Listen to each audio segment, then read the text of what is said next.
players who I think will have a breakout year in 2022. I touched on one of them already.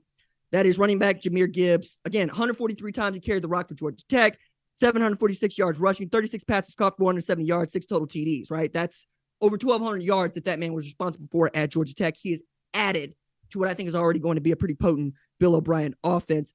And again, he gives you versatility. You can run 2 back sets with him, Trey Sanders, Roydell Williams, Jason McClellan, and make it a do what it do, baby. Now, next on that list, guy I haven't spent a whole hell of a lot of time on, is a true freshman. One dude that I've been very excited about in Evan Stewart, who at one point was committed to Texas, or at least was about to commit to Texas. Then he flipped his commitment to A&M. 5-star wide receiver, who I believe is the second coming of Devontae Smith. That's the best way to categorize what Evan Stewart is capable of. And another way to put it, I'm a track guy. I ran the 400 at the University of Tulsa. My letter jacket is quite literally in the mail. That's another story altogether. And when I get here, you damn right, I'm wearing it right here because nothing fires me up more than having a letter jacket. That means I got a letter jacket from high school. I got a letter jacket from college. How many people got those that didn't play football? Anyway, so he ran 10.58 seconds in the 100 meters, 21.08 in the 200 meters. That's flying.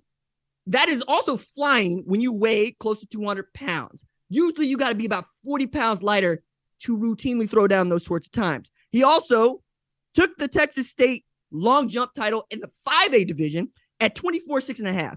So he is not going to get outran, and he is not going to get high pointed. That's outstanding for a quarterback that needs to establish himself and establish a rhythm rather quickly. Also means that I expect him to be one of the most explosive players in the SEC, which is saying quite a bit. He's a problem. Next on that list for me, we're going to go to Georgia, team that, had a pretty damn good season last year, but they're going to have a lot to replace. One of those 5 stars that I was telling you about, that it's among those 15 of those 85 scholarship players, fellow by the name of Malachi Starks. Now, I love me some Malachi Starks because he is a Southern football player like you read about. He went both ways. He played offense, defense, special teams, build a Gatorade cooler, kick the extra point. He's one of them type dudes, right? He also can fly.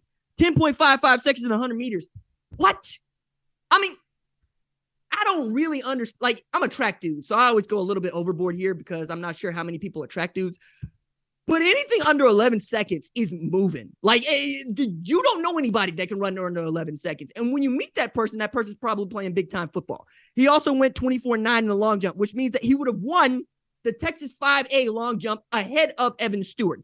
That's who Malachi Starks is. He also had 2,400 yards total, 34 TDs, 259 carries, 81 tackles, 9 interceptions in high school. What is that line? Like, that's ridiculous. I think he has an opportunity to really help them at the safety position. Losing a guy like Lewis Seen, you get to add a guy like Malachi Starks. You get Kirby Smart, who is a defensive back himself, to coach him up. You could be pretty damn good. Go back to LSU, the SEC West, Sevyn Banks, Ohio State transfer, Ohio State DB. It's been a couple of years since he was outstanding, but he played in 36 games at Ohio State with 14 starts, including one in the college football playoff national title game. He and Brian Kelly share that in common, getting beat down by Nick Saban in 2020. He also made 7 tackles in that game, leading the Buckeyes in that statistic. Had, I believe it was 8 pass breakups as in 2020. As a senior, he got hurt, didn't play a whole lot, but even when he did play, he was really good. I think Sevyn Banks has an opportunity to really help LSU, especially as they lost Eli Ricks to Alabama on a transfer. Eli Ricks is not on this list because Eli Ricks is a literal All-American. What I look like putting a literal All-American on a breakout list. My God, I don't give a damn where he transferred to. That's just obscene. Okay, from that, I want to get to how many teams can compete playing the college football playoff. Now, I got 4 teams here to look for. 2 of them, Alabama, Georgia. We'll talk about them in a little bit. The other 2 have never won the SEC championship game. Texas A&M, who just became an SEC member like the last 10 years, 12 years, and then Arkansas. I think it's going to be which one of those teams wins that game, right? That's going to tell you a lot about that. And then which one of those teams can go and win against Alabama. You would think A&M has the edge here because they were able to do it at Kyle Field with a dude that might not even be the starter at Auburn after transferring in Zach Calzada. But I think Arkansas is in a really great position here. They know that they have the measure of Alabama. They lost a 1-point game, 52-51 to Ole Miss. They win both of those games. They're looking at an 11-win season and possibly playing in the SEC championship game. It's that thin a margin. close the gap with Georgia where you got beat down 37-0. Don't have the mulligan like you did against Auburn, and Arkansas is right there. I think between Arkansas and A&M, you have an outstanding competition for that other team that can make the SEC championship game and play in the college football playoff. On this SEC East side, it's Georgia's world. Y'all just live in it until Billy Napier gets up to speed. Mark Stoops is over here talking about we're a football school like hell, but you have an opportunity to prove it. Like, I'm here for that. Like, come on, man. Your counterpart is John Calipari. What you look like firing off tweets? You look like the people that fire off tweets at me because I leave Michigan off the top 25. Come on, man. You grown. You a Stoops brother. You ain't got to do this. You also got Missouri that ain't going to do much. You got a Vanderbilt that ain't going to do much.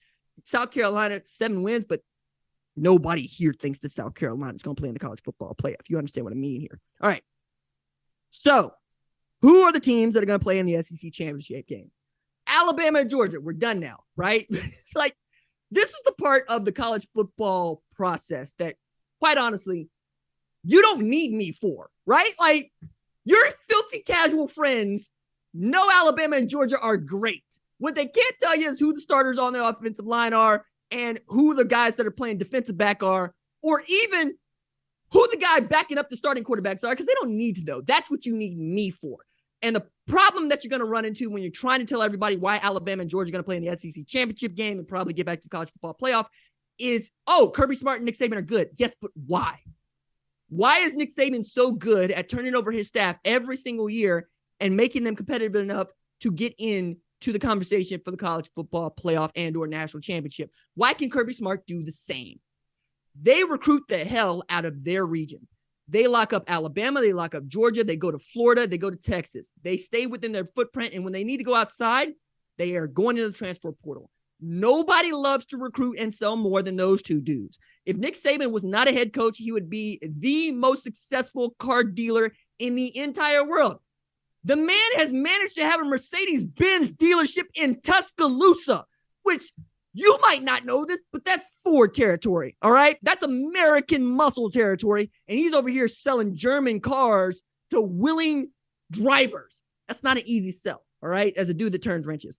Other thing to put into perspective here is, top to bottom, they're just better than you. Nick Saban, who went to Miami, I should say, went to the Miami Dolphins thinking he wanted to be a head coach because he come up under Bill Belichick and you know the deal. Gets there, figures out, wait a second, what do you mean I only get one first-round pick? Yeah, you only get one, and we might trade that one. You might do what? He did that for just long enough to figure out he didn't want to do it no more. Went to Alabama where they ain't been good in the better part of 15 years and said, I can get 20 first-round picks every damn year. And he has done just that. Kirby Smart went with them from that staff, developed the same philosophy, so their players are better than your players, or as our favorite college football analyst in the booth says, Joe Klatt, our Jimmies are better than your Joes. And that's how we get here. SEC is going to be Alabama and or Georgia in the college football playoff until such a time as we get an A&M or an LSU or Florida to come up and absolutely charge at them. Thanks for watching this video. And remember, hit that subscribe button so you don't miss any other videos on the #1 ranked show YouTube channel.